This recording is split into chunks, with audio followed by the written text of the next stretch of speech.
Assalamualaikum warahmatullahi wabarakatuh. Di sini saya akan menjelaskan tentang analisis rasio keuangan pada PT Bank Berian Tbk.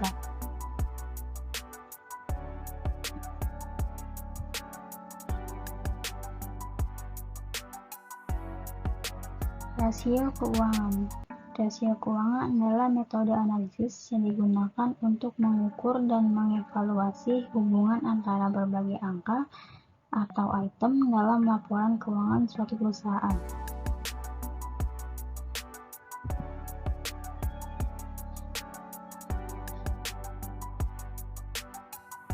Lalu ada tujuan analisis rasio keuangan.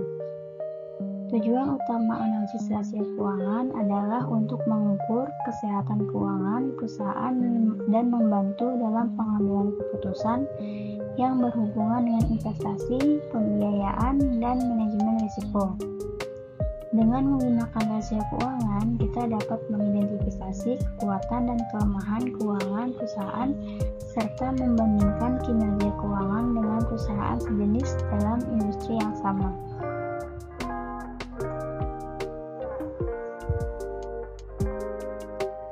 Jenis-jenis rasio keuangan yaitu ada rasio profitabilitas, kedua rasio likuiditas, yang ketiga rasio solvabilitas. Saya akan menjelaskan tentang rasio profitabilitas, yaitu jenis rasio keuangan yang mengukur kemampuan perusahaan untuk menghasilkan laba atau keuntungan dalam kaitannya dengan berbagai aspek keuangan. Rasio profitabilitas memberikan gambaran tentang efisiensi dan hasil dari aktivitas operasional perusahaan. Lalu rasio likuiditas adalah rasio keuangan yang digunakan untuk mengukur kemampuan perusahaan dalam memenuhi kewajiban jangka pendeknya dengan menggunakan aset yang mudah dicarikan menjadi kas. Rasio ini memberikan gambaran tentang tingkat likuiditas atau ketersediaan kas dan aset lancar perusahaan untuk memenuhi kewajiban jangka pendeknya. Rasio likuiditas yang umum digunakan meliputi current ratio, quick ratio, cash ratio, dan lain-lain. Lalu yang ketiga, rasio solvabilitas. Rasio solvabilitas adalah serangkaian rasio keuangan yang digunakan untuk kemampuan perusahaan dalam memenuhi kewajiban finansial jangka panjangnya dan menghadapi risiko kebangkrutan. Rasio solvabilitas ini memberikan gambaran tentang sejauh mana perusahaan bergantung pada utang dan kemampuannya untuk membayar kembali utangnya. Rasio solvabilitas yang umum digunakan meliputi debt to asset ratio, debt to equity ratio, long-term debt to equity ratio, times interest earned, dan fixed charge of coverage.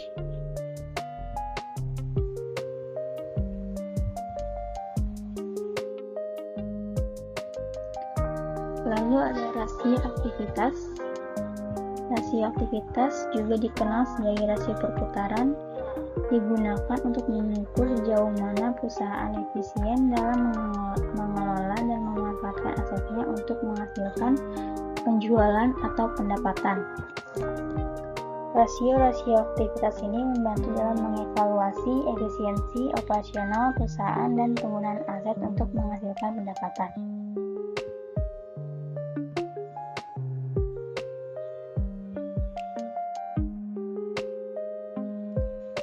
Lalu ada rasio pasar. Rasio pasar adalah rasio keuangan yang memberikan gambaran tentang nilai pasar suatu perusahaan atau saham-sahamnya. Rasio pasar ini sering digunakan oleh investor dan analis untuk mengevaluasi kinerja perusahaan dari perspektif pasar. Dua rasio pasar yang umum digunakan adalah earnings per share atau EPS dan book value per share atau PBV.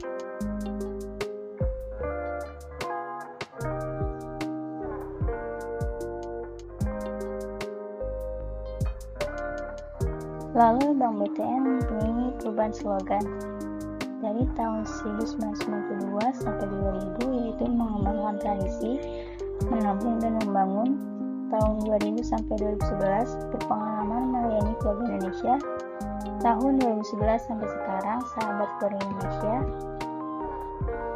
2017 sampai 2020, BUMN hadir untuk negeri tahun 2020 sampai sekarang, yaitu hidup nggak cuma tentang hari ini atau disingkat HGCTHI tahun 2020 sampai sekarang, yaitu BUMN untuk Indonesia.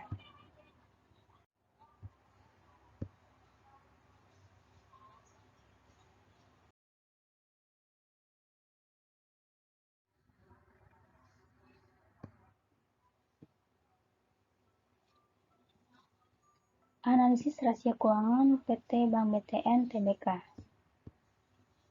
Bank Tabungan Negara atau disingkat Bank BTN adalah badan usaha milik negara Indonesia yang berbentuk perseroan terbatas dan bergerak di bidang jasa keuangan perbankan.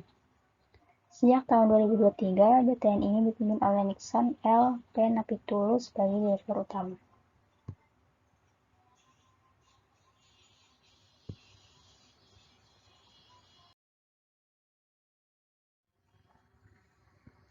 Lalu sumber data. Sumber data yang digunakan adalah data sekunder. Data sekunder ini data yang dikumpulkan oleh peneliti secara tidak langsung melalui media perantara berupa bukti, catatan, atau laporan yang tersusun menjadi arsip, baik yang sudah dipublikasikan maupun yang tidak dipublikasikan. Laporan keuangan Bank BTN periode tahun 2018 hingga tahun 2021 pada penelitian ini berasal dari website resmi www.btn.co.id dan situs Bursa Efek Indonesia atau BEI, yaitu www.idx.co.id.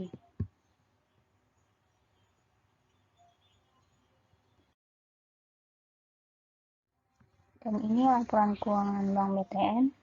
Sini ada aktiva lancar, hutang lancar, kas efek atau hutang, total aktiva, jumlah modal, dan laba bersih. Oke, di sini laba bersih di tahun 2018 sebesar 2.807.923.000. Di tahun 2019 yaitu 209.263. Di tahun 2020 1.602.398. Di tahun 2021 sebesar 2.376.227. Karena dikarenakan tahun 2020 belum ada, jadi hanya 4 tahun terakhir ini.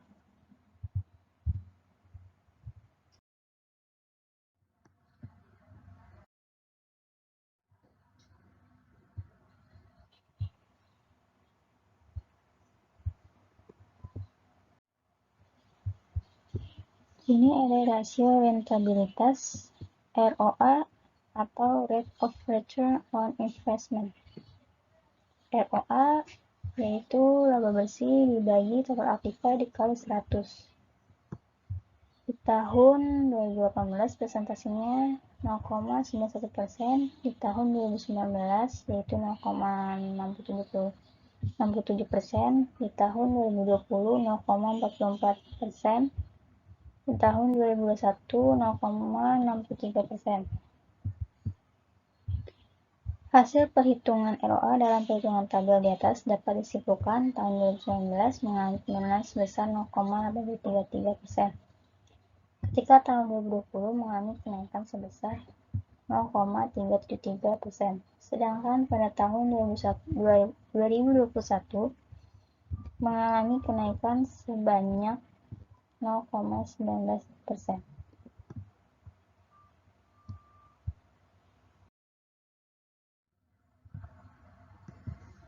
Sini ada kesimpulannya. Kesimpulannya, rasio likuiditas PT Bank BTN bersero dengan indikator current ratio dan quick ratio diperoleh hasil bahwa kinerja keuangan Bank BTN dari tahun 2018 sampai 2021 dalam keadaan liquid karena kedua indikator tersebut memenuhi standar ketetapan rasio Bank Indonesia. Dari rasio rentabilitasnya, PT Bank BTN dengan indikator Returns on Assets atau ROA dan return on equity (ROE) mengalami fluktuasi. Penurunan yang signifikan terjadi pada tahun 2019 dikarenakan penurunan terjadi pada laba tahun berjalan tidak sebesar tahun sebelumnya. Jenis penelitian ini menggunakan metode deskriptif dengan pendekatan kuantitatif. Data yang akan dianalisa adalah data laporan keuangan neraca dan laporan laba rugi. Teknik analisis yang digunakan adalah rasio-rasio yang berkaitan dengan rasio likuiditas, rasio solvabilitas, dan rasio rentabilitas.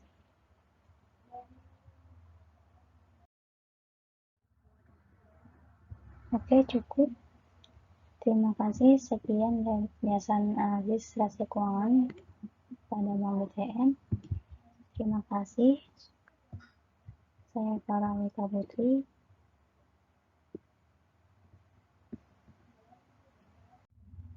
Kurang lebihnya mohon maaf. Wassalamualaikum warahmatullahi wabarakatuh.